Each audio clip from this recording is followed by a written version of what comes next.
Hello, everybody. So my name's Dr. Kaur, and I am a psychiatrist and the founder of Gray Matters Medical Practice. And this is the second of a series of live webinars that we're hosting to educate people on mental health and how to integrate it into their lives. And we're going to be kind of taking comments and suggestions for topics either between webinars. You can send us an email, or um, or during the webinar, you can also send us emails, and we'll try to integrate your questions into the topics that we cover. And these webinars, just to kind of keep in mind, are not they're not treatment. They're not for the patients that we see in our practice, but they're educational, and they're for anyone and everyone, really, because we feel that it's really important for people to understand that mental health is integral to our lives and integral to our daily lives. And I think people are beginning to understand that now. And, we're really coming to a point, hopefully, where mental health it's respected and where it's expected to take care of your health. So just really briefly, I guess, a little about who we are. So we're a group of medical and non-medical professionals, mental health professionals, and we work with so many people, kids, adults, teens, people who want to maintain their mental health, improve their mental health, or want help supporting someone else in their life that's struggling. And when we work with people, we work with them in any stage of their mental health, because contrary to the way many people see mental health, it's really not a binary system of being either well or being unwell. There's a continuum, and each person kind of has their own continuum, and at different times in their lives, they may be at different points in that. I think, unfortunately, many people see mental health and they equate mental health services to mental illness. And because of that, though, people don't come in early. They come in really late, and many people come in during crisis. And, I'm a psychiatrist. So in my role, part of my treatment plans can include medicine. And, I prescribe medicines, unfortunately, more often than I would like. But, because I see many people that come in when they've been suffering for a long time, and now they're coming in finally. So we really encourage people to make mental health a part of their daily lives early on, and to kind of have regular checkups, to check in, to really become aware of your own health and what you can do to maintain it. So another thing that I really want to emphasize, though, is we are all susceptible kind of to psychiatric symptoms. So any one of us, has different degrees of, changes in our mood or worry, difficulty kind of feeling overwhelmed. And the reasons behind that are very complicated, but I guess to put it simply, all of us are walking around with genes, like DNA, and all of us have genes that confer a little bit of like risk for different psychiatric symptoms. And, there's so many of them. Some people get, a handful, some people get more. And just having those genes, though, that doesn't mean that you're going to have a certain symptom. It just kind of is it's one factor that contributes. And also, like, the genes themselves don't necessarily contribute to symptoms without having an environmental kind of interaction. Um, so everyone basically has some sort of tipping point, in their lives where, they go from phase to phase in terms of their wellness. And if you look at kind of research studies that work with kind of, I would say, like, quote, healthy controls, um, under different circumstances, you can induce all sorts of psychiatric symptoms in healthy controls. So, you can induce psychotic symptoms, you can induce anxiety, you can really, anyone can be susceptible at some point and with some trigger. Also, like, just in real life, in our daily lives, there's so many things that bring about psychiatric symptoms, things like alcohol, drugs, even medical illnesses, um, the lifestyle choices that we make. Um, so it's really important for each of us to kind of understand what are the different factors that affect our own mental health, and where we are and how we can kind of always be striving for wellness. Um, so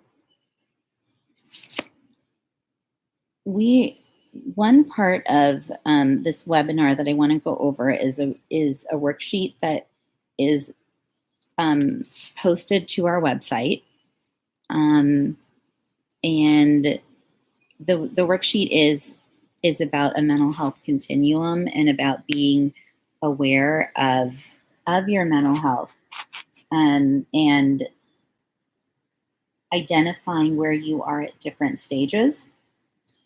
So, for instance, people go from thriving to maintaining to reacting and struggling, let's say. And, it's important to think about, like, what does your life look like when you're in a state where you're thriving? What about when you are kind of not thriving, but maybe maintaining? And I guess I'll give some examples of that. And um, on the worksheet, you can see where we broke it down in different areas. So for each state, think of a time when you were really doing very well and you felt good, you felt calm, at peace. And think about what you were thinking those times. What sort of thoughts were going through your mind? Um, how did you feel in your body? How did you feel emotionally? What sort of things were you doing? What behaviors were you doing or not doing during that time? So maybe things like, having more positive thoughts, like, I can do this. I can overcome this. This might be hard, but I've got this.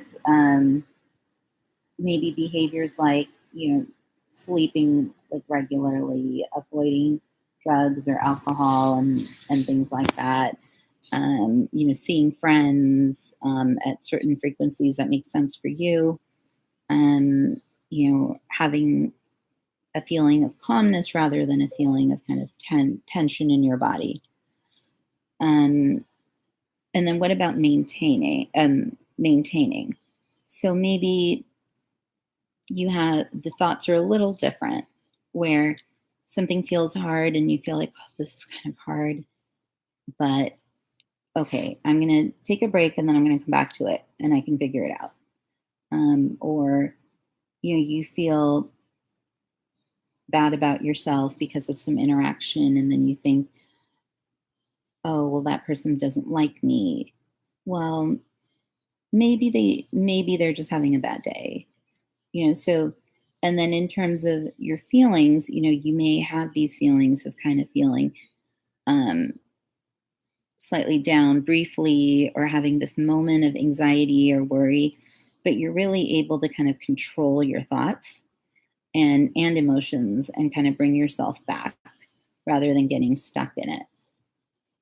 So, And reacting, I would say, would be more like, you react to situations like you get very angry or sad, or you really can't stop ruminating, and you find yourself reacting. You find yourself like unable to control your emotions as much as you'd like, or you could on better days. Um, and maybe you're not engaging in behaviors that you normally would. Maybe you're not talking to friends. Maybe you're not checking your messages, or you're not texting people back. Um, so that's very different than what it looks like when you're thriving and you're doing kind of those positive behaviors. Struggling. So struggling might be a point where it's more than kind of reacting, where it's just really difficult to push yourself to improve your health. And there may be different times in your life where you feel like you don't have the internal or external resources to kind of improve your own health. And those are the times where it is really important, I think, to check in with a mental health professional and just to get kind of a sense of like, where am I and what are my different options to get out of this? And seeing someone doesn't mean that you're committing to seeing someone. It just means that you're coming in because you're an expert in yourself, but you may not be an expert necessarily overall in mental health. And at times, seeking expertise can be helpful for you, and you learn and it empowers yourself. And in our practice, people enter at all stages. We get people that really are struggling very much. And, in terms of their behaviors, they're just not able to do the things that they were doing at all. And in those cases, that we come up with treatment plans that are more intensive for them to kind of help them get to the next step where they can start to bring in their own internal resources.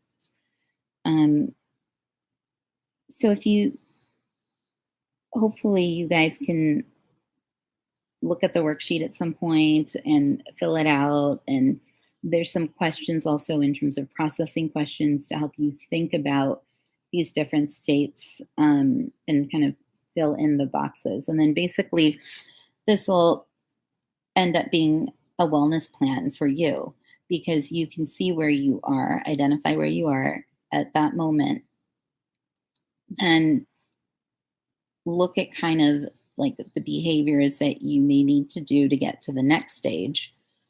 And then also, on that plan, you would be discovering different coping strategies and different behaviors that improve your health to get you from one stage to the next.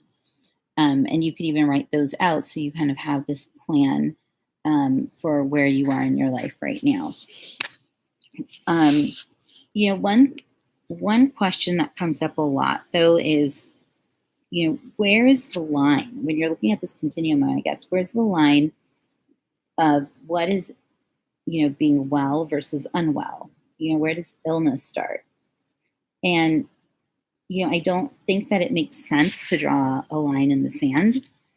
It does make sense for maybe researchers or scientists, when they're where you want to study something because you want to figure something out, you want to help someone, you have to group people for that purpose.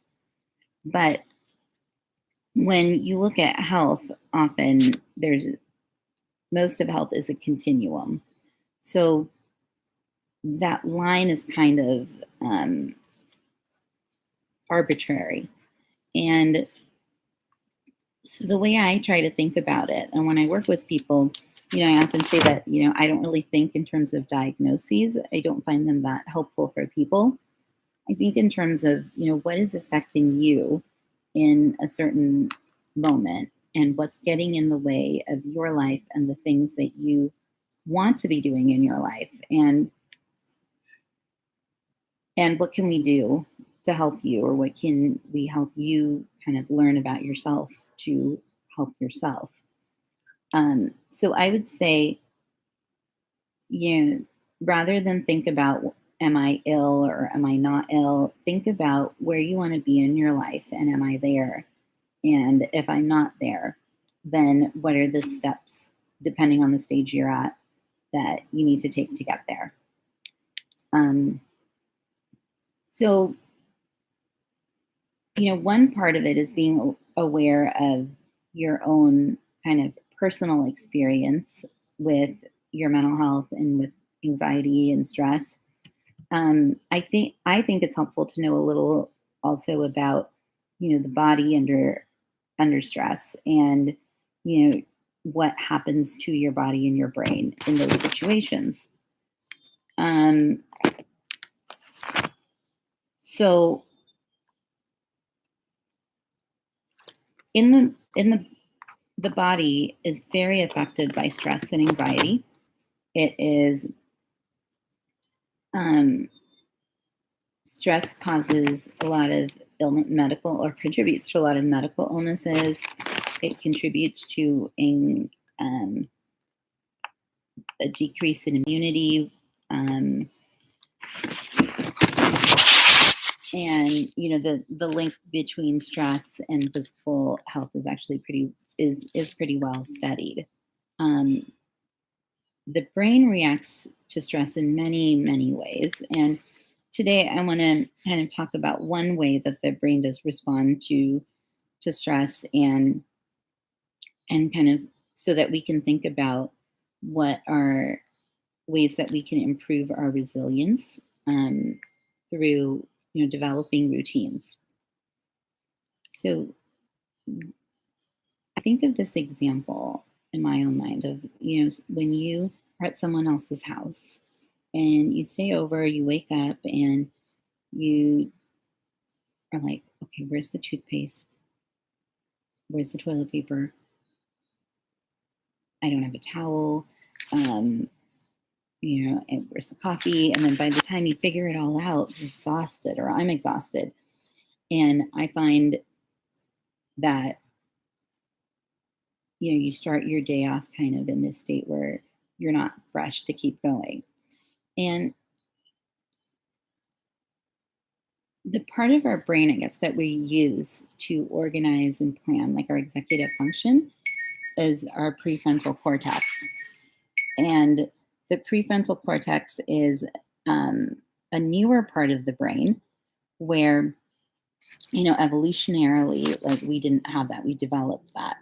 And the limbic system, which is, the place where kind of like our emotions live, our drives, anger, like um, that is a more primitive part. And um, the prefrontal cortex, this part of our brain in the front that executes kind of control over the rest of our brain, the rest of our body, is really important kind of in us maintaining kind of our function and feeling well.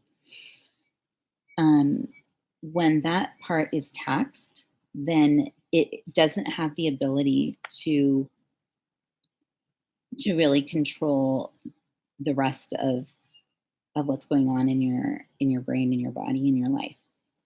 So let's say like I tax that system, and then at that point, that system isn't really, I don't have the reserve to control my emotions as well. My thoughts might be wandering. I might be ruminating over different things.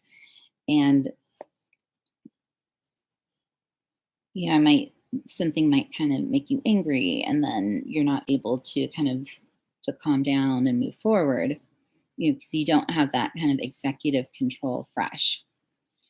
When you wake up in the morning, your mind is primed to, be organized, or really you're fresh for the day. So you really want to use those hours to your advantage. You don't want to kind of waste them, I guess. So I guess having a routine in the mornings where every day you get up, you brush your teeth, you do this, you do that, and doing it the same way every day is a really good way of like preserving that reserve, because those are things that you don't really need creativity for. You don't need to figure them out, and it's energy to try to figure out things. What am I going to do next? How do I do this? And so, kind of having those things pre done for you um, can really kind of save your reserve and um, preserve it for all of the other things that you're going to need it for in that day. So, just like having a routine allows you to not have to like reinvent the wheel at every moment, and allows you to keep your strengths and for the times where you really need them. Um, Also, in addition to having like routines where you're doing kind of these things one after the other, um, it's also important to kind of try to schedule and structure your day as much as possible. So, for instance, you can look at your schedule for the next day, and that night kind of look it over. It's in your mind. Um, you know, you can make some notes for the next day, like a to-do list. In the morning, you wake up, you look at your to-do list.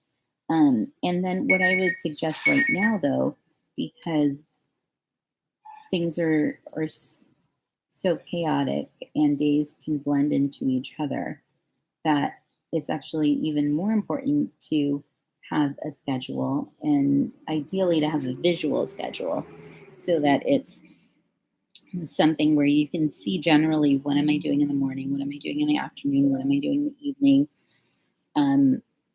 And that's especially important for kids, but I would say actually it's probably just as important for us. um, but we often do it for kids. And I have kids, and we have this like large, huge 3 by 5 foot whiteboard where their day is kind of outlined, and it reduces a lot of anxiety to know what you're going to do next, and then also to like visually see that there. Um, when you're on a scheduling your day, you want to think about breaks, though, because again, there's this idea of cognitive reserve and maintaining kind of efficiency. And I don't mean efficiency to be productive in your life in the sense of like getting more work done, but efficiency in the sense of like living your life to be able to do the things that you want, to be able to spend time with the people that you want, to be like present when you're with those people.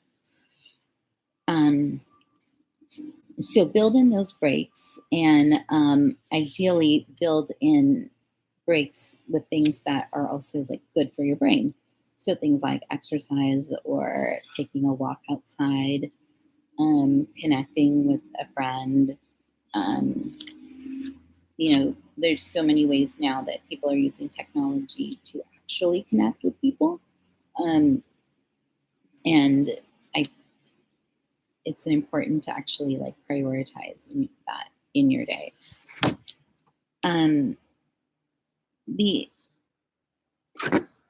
Sleep. Sleep is super important and really good for your brain, and important for your brain to function well.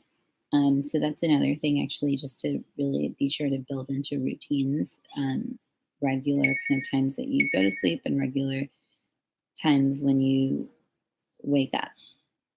So routine, fill in the routine, the days with breaks, and fill them in with things that bring you joy, that bring you a sense of connection, that bring you a sense of purpose. And those are the sort of things that will help you live in the moment, in the present, and give you that cognitive reserve to m- manage anxiety, to be able to kind of feel the anxiety, notice it, and then put it aside. So, um, well, thank you so much for joining us today, and we'll see you on the next webinar. And again, if there's any questions or comments, please reach out to our office.